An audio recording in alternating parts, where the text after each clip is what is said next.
Babalágége a gbọ́dọ̀ yanjú èyí torí wọ́n fẹ́ máa dàpọ̀ àwọn èèyàn ọ̀mọ́ kò tí èèyàn gbọ́dọ̀ yanjú rẹ̀ náà kí la fi yanjú rẹ̀ òun ni wípé anabi Nuhu alayhi salatu wa salam fúnra Ọlọ́run ló ṣe correction fún Nuhu òun àdán Nuhu láti mọ̀ wípé kìí ṣe gbogbo ẹni ó kéwu mọ́ríkàsì lọ́mọ Babalágége. akramakumullah. àìsàn wa béèrè pé àwọn wo lọ́mọ Babalágége ìwọ náà ó ti mọ̀ mà. gbàtà anabi wa Nuhu alayhi salatu wa salam tó ní wípé òun ò tiẹ̀ tún wá mọ̀ wípé eléri bú lọ́mọ tó ń bí ó ti yé kọ́ mà ó wá di wípé Ọlọ́run ní kó kó àwọn àjọ rẹ̀ kó kó wọn kọjá lérí omi kó kó wọn sínú ọkọ̀ ojú omi ó ti wá kó gbogbo wọn bẹ́ẹ̀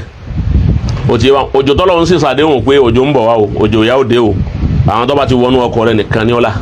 ẹni tí ó bá ti wọnú ọkọ̀ rẹ̀ ò nílà o tẹ́lẹ̀ bó ti wá kó wọn sínú ọkọ̀ tí múra tọ́kọ̀ ó sì lówó ọ̀kánkán ọkàn rí ọmọ rẹ̀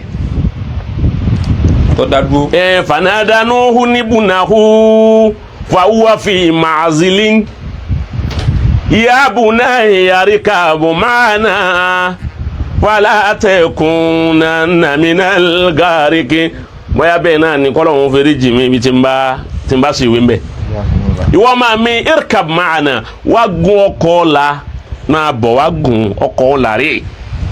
má wà nù àwọn tí ó parẹ́ lónìí torí pé àwọn èèyàn fẹ́ parẹ́ òjò tọ́lọ́hún sọ pé ń bọ̀ wá òjò ìyà òjò òfò òjò àdánwò òjò àgbákò tí ó pa gbogbo nǹkan rẹ́ òjò náà dé tán ọmọgbọ sọ bẹ́ẹ̀ ẹ wá wo nǹkan níjọ́ òun nínú wù tó mà wípé lérí bú ọmọ lòun bí ó fẹ́ ṣàánú ọmọ ẹ̀ tẹ́lẹ̀ ó tún wá mà wípé nọ́mbà 1 lérí bú ọmọ ni àkọ́kọ́ ni wípé ó kọ́kọ́ pé bàbá rẹ̀ lọ́dẹ̀ bàbá anjó ńlẹ̀ márùn Ọlọ́run bá wa ṣàlékún dáadáa wa ó ti bàbá anjó ńlẹ̀ márùn àwọn ni wọ́n jẹ́ kí a mà wípé ẹnu gbólóhùn tó wí ni ó ti ó lérí bàbá àwọn dàrú nù. Ayakumullah. Ọ gbọ́. ẹnu gbólóhùn tó wí yẹn. ó lé ní bàbá àwọn dàrú ní bàbá ó ní àbá mi ẹ̀ máa ṣe ẹ̀kọ́ onúsà. wọ́n ní tuma ń tó wínú ni. òun lọ́mọ tí ń bá ń tako tó lóun ọ́ tako àfa àwọn tí ó sì lẹ́rìí àbá rẹ ní oké ń tó tún máa nu kéwù èyí tó dúró ké ń lé kéwù. ń wọ̀ yẹ pé jálàbí lẹ mójú tó ń jọ náà. nínú yàrá wà ń lé kéwù kọ́ máa kéwù ó ké yanjú torí yọ padà hàn. èyí náà ń jẹ́ gbogbo ẹ̀yin tẹ́ ń bẹ ń lé kéwú lónìí ẹ dúró kéyanjú fa má jẹ́ ọjà sí wípé lé kéwú náà lọ wà ìwọ yìí náà ló ti sáré mójú tó jálàbí ò èsè sẹ́kàn tí ìyàn ṣẹ̀ṣẹ̀ ń kọ kéwú kọ́ yanjú náà bó ti gbà ṣe jálàbí tó gbà máa jẹun àti bó ṣe gbà máa pa irọ́ fáwọn èèyàn ó ti yé báwọn ṣètánì ọ̀lànà yìí ń fún ọ àmọ́jọ́ lọ́wọ́ ọ̀la ọ̀nà kéwú fún ọ náà ẹlòmíọ̀ wá dúró kọ́ lọ́wọ́ ọ̀lànà kéwú fún un ṣètánì ní ń pè pé ọ̀nà wò lágbà rówó yóò wá padà yóò lẹ̀ njọ́ tí dáwọ́lá rẹ̀ bá dé yóò máa wá hàn lára rẹ̀ wípé àṣehùn òdúró kéwú tán òun ni bàbá wa tò ní wá ń tíráì láti máa wá sọ fún yín pé ń tẹ́ ẹ̀ dúró kí ń lè kéwú tán òun ẹ̀ tó gbọ́ ẹlòmíràn tó wá lóun ń takò mùdírù kí ni ń bẹ lọ́wọ́ rẹ̀ kí ló fi wọ́n kí là fi takò wọ́n kí ló ní lọ́wọ́ tó lè fi dìbọ́ǹgì tí bàbá bá wí. lẹ́yìn kọ́ gbọ́n tí wọ́n wí kí wọ́n láwọn àfa wa sọ báyìí gbọ́. Ayakumullah. èsì tí ọmọ Nuhu fún. èyí tó ọmọ Nuhu fún un. ní sọ pé bàbá àwọn dàrú. ó lè bàbá àwọn dàrú. bàbá ayé òun lè márùn lọ sọ bẹ́ẹ̀. Akramakumullah. ó ti yé báwọn ẹ mà kí bàbá náà wọ́n mọ Yorùbá tí wọ́n fi tú tẹ̀fsírì torí wọ́n bá Sheikh Adamu ṣe púpọ̀. wọ́n rí pé ó ní pé sàháwì ilà jabalin sàháwì ilà jabalin ọlọ́wọ́n lọ bí òkè kan tó ń wò lọ́kànkàn ya'asihuni minal ma òkè òun ni ó là mí ni ó sọ mi ẹ wo ibi tó ti pe bàbá rẹ̀ kí bàbá rẹ̀ ọ̀gbọ́n ìtumọ̀ rẹ̀ ni wípé wọn bàbá mi sẹ́ni yín dàrú ẹ̀gbọ́n mọ́ ni sọ́kọ̀ ju omi òun wá lè là yín bí àwùjọ ńlá tó fẹ́ rọ̀ yìí ni àbí kẹ́ ẹ gun òkè tí omi ò lè gun bẹ̀ tí ò lè rí bí gun bẹ̀ òkè tó ga kọjá kágbàrá ó débẹ̀ wọn ní ọlọ́láyé màkàn bàbá wọn bàbá wa ń sọ fún ọmọ rẹ̀ wípé la asima al-yawm min amri Allahi illa man rahima ẹ̀wọ̀n kan kò sí òkú lónìí kò sí asim kò sẹ́nìkan tó lè gbani tó lè sọ́ni lónìí inú àṣẹ amúrù ọlọ́run tó fẹ́ ṣẹlẹ̀ yìí ìjà ọlọ́run ló fẹ́ dé yìí àfẹni ọlọ́run bá fọwọ́ ara rẹ̀ kẹ́ àwọn tí ó sì kẹ́ làwọn tó wà nú ọkọ̀ méjì ni àwọn àfáàtù àwọn mímọ́ Asimu yẹn o lè tu ní aláwásínì fáìlì tó gbé wá ní aláwásínì fáìlì wípé kò sí Azim ẹni tí ó dáàbò bò nínú àṣẹ tòní àfẹni Ọlọ́run bá kẹ́ ó sì lè tu kó o gbé sí mansila maf'ulu kọ́mọ̀jẹ́ la ma'zuma al-yawm kò sẹ́ni tí ààbò lè wà lórí ẹ̀ lónìí alákọ̀ọ́kọ́ kò sẹ́ni ó lè dáàbò bẹ nìkan lónìí àfẹni Ọlọ́run bá kẹ́ ẹlẹ́ẹ̀kejì kò sẹ́ni tí yóò rí ààbò lónìí ma'zum illa man rahimallah àfẹni Ọlọ́run bá ń kẹ́ ibi tó ti mà yún ibẹ̀ níbi àyà tí ń sọ wípé khuliqa min ma'in dafiq o ti ma lọ́dọ̀ ẹ̀yìn ọlọ́mọ kéwú khuliqa min ma'in dafiq o ti bá wọn dáfíkù ni ọ wà ní aláwàsí ní fáìlì àmọ́ndà maf'ul ló gbé sí khuliqa min ma'in madfuq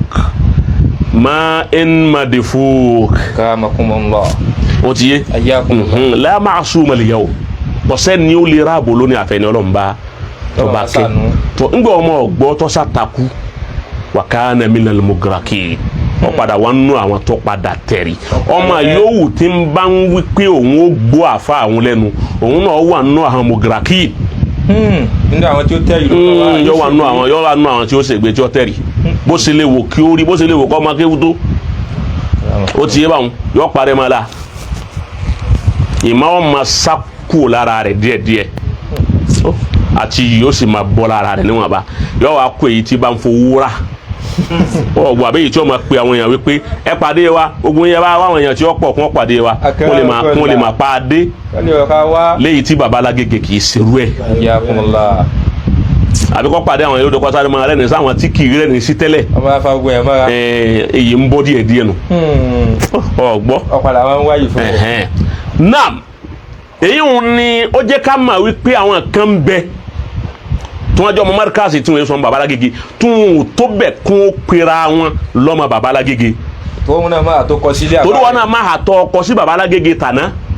àyèmáyé ọmọ kéwu Sheikh Adamu tó ní Sheikh Adamu sẹ̀wọ̀n àjẹ́ olè máa ń sọ kàn jò ní kọ́ ọmọ ké eléyìí bú ọmọ kéwu ní pa àfa rẹ̀ sẹ̀wọ̀n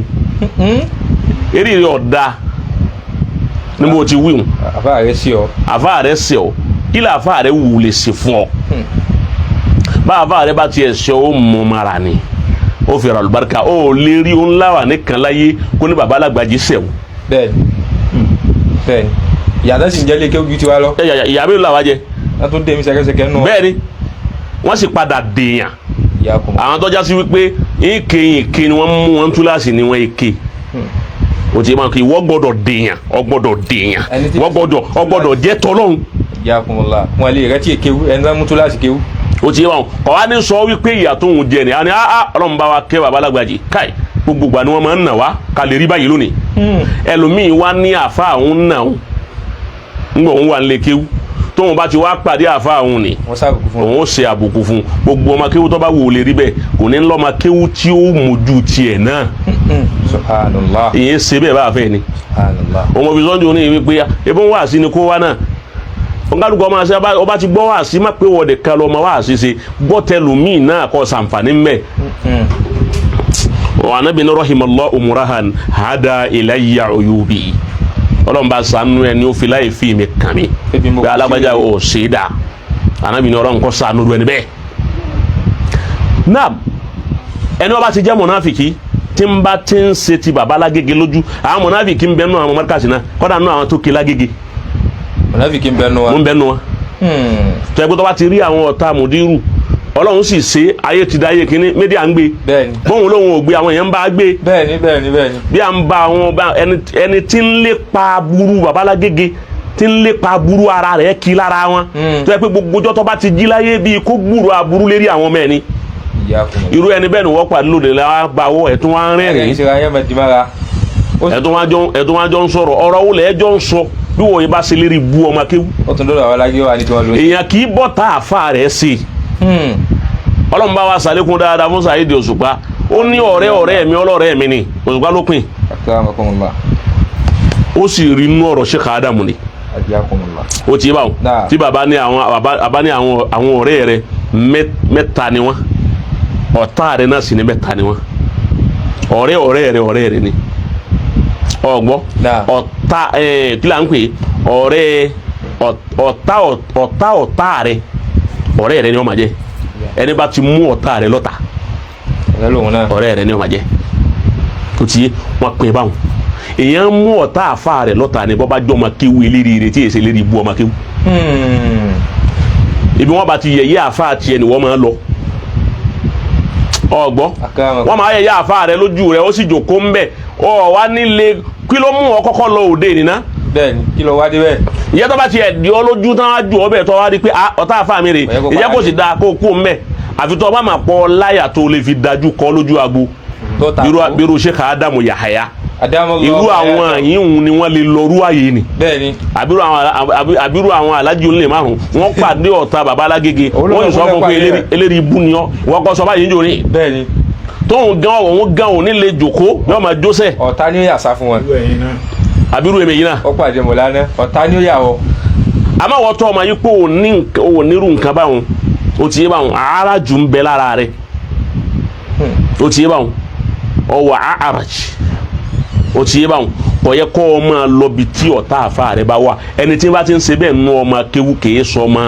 baba Alágége kọ́ gbọ́dọ̀ pé bẹ́ẹ̀ ọgbọ́. akramakumullah pọ́ìntì kan nìyẹn. àbíkẹ́ni kan sọ̀rọ̀ sí baba Alágége tòní àbí tàná ó ti yé báwọn káwọn ọmọ kéwú gidi ọmọ wa fèsì bẹ́ẹ̀ nìkan bá ti sọ̀rọ̀ baba Alágége nísìnyí ẹ̀ sáré rí èsì níṣẹ́jú kan ní nahadọ̀ lọ́dọ̀ sí Abdul Fatai Yasin ẹ lọ ibẹ̀ lẹ́ẹ̀tì ma bóun nílé kéwu nahadọ̀ tàfà Abdul Fatai Yasin lẹ́ẹ̀fì ma kílà Abdul Fatai